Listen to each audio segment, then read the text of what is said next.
welcome back to another Read with Miss K. Today we are reading the next two chapters of Charlie and the Chocolate Factory. So chapters 5 and 6, I believe, because they're such tiny chapters. I'm putting two in together as a sneaky little extra for you. So chapter 5 we are up to is called The Golden Tickets. You mean people are actually going to be allowed to go inside the factory? Cried Grandpa Joe. Read us what it says, quickly. All right, said Mr. Bucket, smoothing out the newspaper. Listen. Mr. Willy Wonka, the confectionery genius who nobody has seen for the last 10 years, sent out the following notice today. I, Willy Wonka, have decided to allow 5 children, but just 5, mind you, and no more, to visit my factory this year. These lucky 5 will be shown around personally by me, and they'll be allowed to see all the secrets and the magic of my factory. Then, at the end of the tour, as a special present, all of them will be given enough chocolates and sweets to last them for the rest of their lives. So watch out for the golden tickets.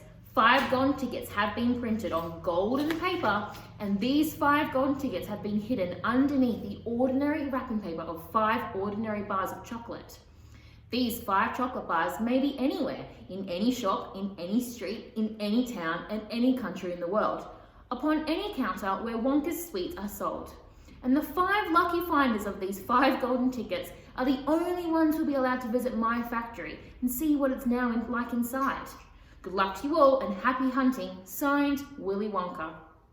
The man's dotty, muttered Grandma Josephine. He's brilliant, cried Grandpa Joe. He's a magician. Just imagine what will happen now. The whole world will be searching for those golden tickets. Everyone will be buying Wonka's chocolate bars in the hope of finding one. He'll sell more than ever before. Oh, how exciting. It would be great to find one. And all the chocolate and sweets that you could eat for the rest of your life. For free, said Grandpa George. Just imagine that. They'd have to deliver them in a truck, said Grandma Georgina. It makes me quite ill to think of it, said Grandma Josephine. Nonsense, cried Grandpa Joe. Wouldn't it be something, Charlie, to open a bar of chocolate and see a golden ticket glistening inside? It certainly would, Grandpa, but there isn't a hope, Charlie said sadly.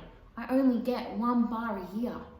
You never know, darling, said Grandma Georgina. It's your birthday next week. You have as much chance as anybody else. I'm afraid that simply isn't true, said Grandpa George.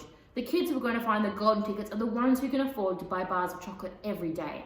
Our Charlie gets once a year. There isn't a hope. Chapter 6, the first 2 finders.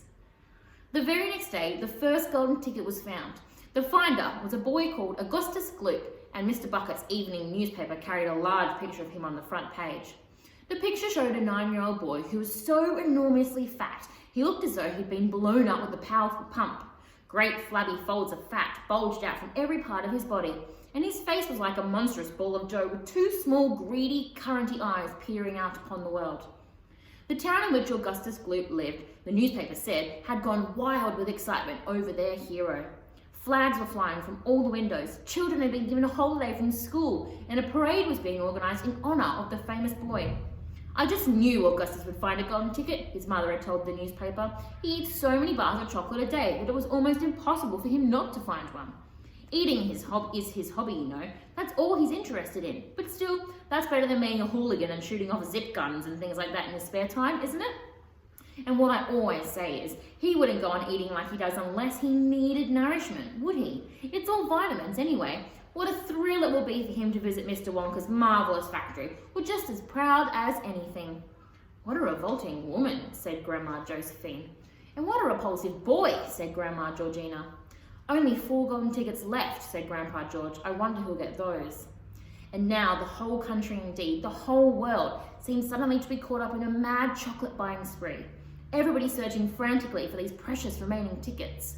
Fully grown women were seen going into sweet shops and buying 10 Wonka bars at a time, then tearing off the wrappers on the spot and peering eagerly underneath for a glint of golden paper. Children were taking hammers and smashing their piggy banks and running out of the shops with handfuls of money. In one city, a famous gangster robbed a bank of £1,000 and spent the whole lot on Wonka bars that same afternoon. And when the police entered his house to arrest him, they found him sitting on the floor amidst mountains of chocolate, ripping off the wrappers with a blade from a long dagger. In far-off Russia, a woman called Charlotte Russe claimed to have found the second ticket, but it turned out to be a clever fake. The famous English scientist, Professor Foulbody, invented a machine which would tell you at once, without even opening the paper of a bar of chocolate, whether or not there was a golden ticket hidden underneath it. The machine had a mechanical arm that shot out with tremendous force and grabbed hold of anything that had the slightest bit of gold inside of it. And for a moment, it looked like the answer to everything. But unfortunately, while the professor was showing off the machine to the public at the sweet counter of a large department store, the mechanical arm shot out and grabbed for the grab of a gold filling in the back tooth of a duchess who was standing nearby. It was an ugly scene, and the machine was smashed to the ground. Suddenly, on the day before Charlie Bucket's birthday, the newspapers announced that the second golden ticket had been found. The very lucky person was a small girl called Veruca Salt, who lived with her rich parents in a great faraway city. Once again, Mr. Bucket's evening newspaper carried a big picture of the finder. She was sitting between her beaming mother and father in the living room of their house, waving the golden ticket above her head and grinning from ear to ear. Veruca's father, Mr. Salt, had eagerly explained to the newspaperman exactly how the ticket was found. "You see, boys," he had said, "as soon as my little girl told me that she simply had to have one of these golden tickets, I went out into the town and started buying all the Wonka bars I could lay my hands on. Thousands of them I must have bought, hundreds of thousands. Then I had them loaded onto trucks and sent them directly to my own factory. I'm in the peanut business, you see, and I've got 100 women working for me over my place, shelling peanuts for roasting and salting. That's what they do all day long, those women. They sit there shelling peanuts. So I say to them, okay girls, from now on, you can stop shelling peanuts and start shelling the wrappers of these chocolate bars instead." And they did. I had every worker in the place yanking the paper off those bars of chocolate, full speed ahead of morning till night. But 3 days went by, we had no luck. It was terrible. My little Veruca got more and more upset each day, and every time I went home, she'd scream at me, "Where's my golden ticket? I want my golden ticket!" And she'd lie for hours on the floor, kicking and yelling in the most disturbing way. I just hated to see my little girl feel unhappy like that, so I vowed that I would keep up the search until I got her what she wanted. Then suddenly, on the evening of the 4th day, one of my women workers yelled, "I've got it! A golden ticket!" And I said, "Give it to me quick!" She did, and I rushed it home and gave it to my darling Veruca. And now she's all smiles, and we have a happy home once again. "That's even worse than the fat boy," said Grandma Josephine. "She needs a good spanking," said Grandma Georgina. "I don't think the girl's father's played it quite fair, Grandpa. Do you?" Charlie murmured. "He spoils her," Grandpa Joe said. "And no good can ever come from spoiling a child like that, Charlie. You mark my words." "Come to bed, my darling," said Charlie's mother. "Tomorrow's your birthday, don't forget, so I expect you'll be up early to open your present." "A Wonka chocolate bar," cried Charlie. "It is a Wonka bar, isn't it?" "Yes, my love," his mother said. "Of course it is." "Oh, wouldn't it be wonderful if I found the 3rd ticket inside?" "Bring it here when you get it," Grandpa Joe said. "Then we can all watch you taking off the wrapper." Awesome. Chapter 7 is called Charlie's Birthday. So I wonder what's going to happen when he opens up his birthday present. Is there going to be a golden ticket inside?